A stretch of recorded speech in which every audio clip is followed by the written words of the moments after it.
I lost a lot of things because of doing these drugs, and even I lost a lot of money. अलग अलग तरह के नशे की आदत हमारे बच्चों और युवाओं को अपनी तरफ तेजी से खींच रही है और नए भारत की युवा ताकत पतन की तरफ बढ़ रही है। इस नशे की चपेट के अनुमान लगाने के लिए सामाजिक न्याय और अधिकारिता मंत्रालय ने एनडीडीटीसी एम्स नई दिल्ली को सर्वे का कार्य दिया, जिसने 2019 में एक रिपोर्ट प्रकाशित की।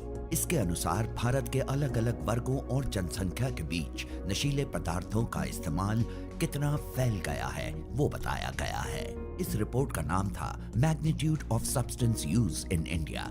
ये चुनौती नए भारत के आंख में आंख डाले घूर रही थी। नशीले पदार्थों के उपयोग उपचार की सुविधाओं की कमी को दूर करने के लिए 125 एटीएफ सामाजिक न्याय अधिकारिता मंत्रालय के द्वारा प्रारंभ करने का काम भारतीय आयुर्विज्ञान संस्थान एम्स को सौंपा गया है। एटीएफ में यदि रोगी भर्ती होना चाहता है तो वो अपने स्वयं के विवेक के आधार पर उसको भर्ती किया जाता है, उसकी इच्छा के आधार पर, और ज़्यादातर वहाँ पर 3-4 सप्ताह रखा जाता है। उसके आधार पर, इस सलाह के आधार पर कि जब उसको आवश्यकता होगी तो बाह्य पेशेंट के रूप में आकर वो अस्पताल से अपनी सेवाएं ले सकता है। बहुत सारे सरकारी अस्पतालों को इस योजना का भागीदार बनाया गया और एटीएफ को स्थापित करने और लागू करने के लिए केंद्रीय सरकार से 100% वित्तीय सहायता और समर्थन दिया गया।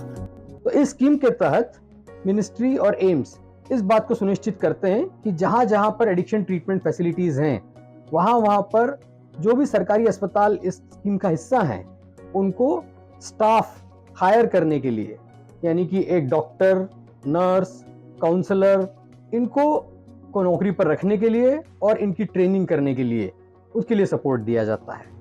एटीएफ में उपचार पाना आसान है।